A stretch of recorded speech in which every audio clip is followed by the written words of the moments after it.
മഹാരാഷ്ട്രയിലെ പിംപ്രി ചിഞ്ചുവാഡിലാണ് ഈ കൊലപാതകം നടക്കുന്നത്. കാമുകിയായ സ്വപ്നയെ ആക്രമിച്ച കേസിൽ ജയിലിലായിരുന്നു സുബാൻ എന്ന 19 വയസ്സുകാരനായ യുവാവ്. സുബാന്റെ ആക്രമണത്തിൽ സ്വപ്നയ്ക്കന്ന് വലിയ തരത്തിലുള്ള പരിക്കേൽക്കുകയൊക്കെ ചെയ്തിരുന്നു. ആശുപത്രിയിൽ നിന്നും സ്വപ്ന ഡിസ്ചാർജ് ആയതിന് പിന്നാലെ ആക്രമണത്തിൽ ഭയന്നു പോയ സ്വപ്നയുടെ അമ്മ അവളെ സുരക്ഷിതമായി നോക്കാൻ ഏൽപ്പിച്ചത് ബന്ധുവായ വിശാലിനെയായിരുന്നു. അവൾക്ക് ഒരു ബുദ്ധിമുട്ടും ഉണ്ടാകരുതെന്നും അമ്മ വിശാലിനോട് പറഞ്ഞിരുന്നു. അന്ന് സ്വപ്നയുടെ അമ്മയ്ക്ക് കൊടുത്ത വാക്കാണ് കഴിഞ്ഞ ദിവസം ഒരു കൊലപാതകത്തിൽ എത്തി നിന്നത്. ജയിൽ മോചിതനായ സുബാനും ബന്ധുവായ അർഷാദും ശിവശങ്കർ കോളനിയിലൂടെ കടന്നു പോകവെയാണ് ആക്രമണം നടക്കുന്നത്. 5 ദിവസം മുൻപാണ് സുബാൻ ജയിൽ മോചിതനാകുന്നത്. ശിവശങ്കർ കോളനിയിൽ വെച്ച് ഇരുവരെയും തടഞ്ഞ വിശാലും സുഹൃത്ത് അനികേഷ് സൂര്യവംശിയും ഇരുവരെയും ക്രൂരമായി ആക്രമിച്ചു.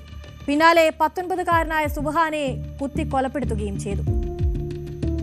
कालेवाड़ी पुलिस स्टेशन में 7 मई को रात को लगभग 11 साढ़े 11 के आसपास गणराज कॉलोनी में यह हादसा हुआ है।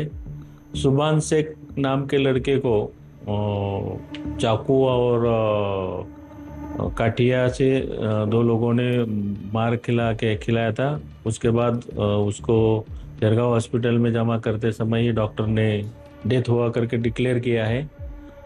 वो जो डेथ पर्सन है सुबान शेख, उसका मौसी का लड़का हर्षद शेख, उसको भी मार लगा है।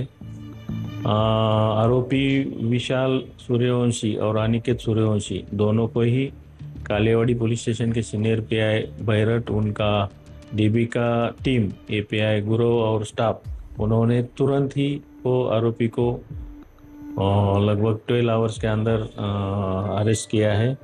आगे की तहकीकात कोर्ट में पेश करके एपीआई गुरु कर रहे हैं। सपना कदम नाम की लड़की थी जिसके ऊपर ये सुबान शेख एक तरफी प्रेम करता था। उसके बारे में 4 महीना पहले उसके खिलाफ सपना को मारा करके मर्डर का केस दर्ज था। 5 दिन पहले वो जेल से छूट के आया था और फिर से वो कुछ एक जबरदस्ती करेगा शादी के लिए या വ്യാഴാഴ്ച രാത്രി കാലേവാടി പോലീസ് സ്റ്റേഷൻ പരിധിയിലാണ് സംഭവം നടക്കുന്നത്. കുത്തേറ്റതിന് പിന്നാലെ തന്നെ ഇരുവരെയും ആശുപത്രിയിലേക്ക് കൊണ്ടുപോയെങ്കിലും സുബ്ഹാൻ മരിച്ചതായി ഡോക്ടർമാർ സ്ഥിരീകരിച്ചു. ഒപ്പമുണ്ടായിരുന്ന ബന്ധു അർഷാദിന് സാരമായ പരിക്കേൽക്കുകയും ചെയ്തു.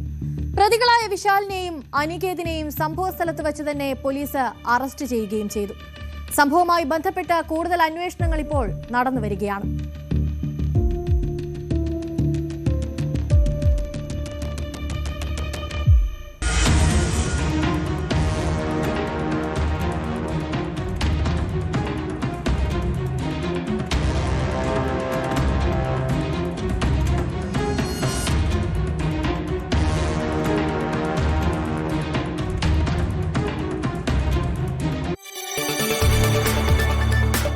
കൂടുതൽ വാർത്തകൾക്ക് news 18 Keralam YouTube channel subscribe ചെയ്യുക.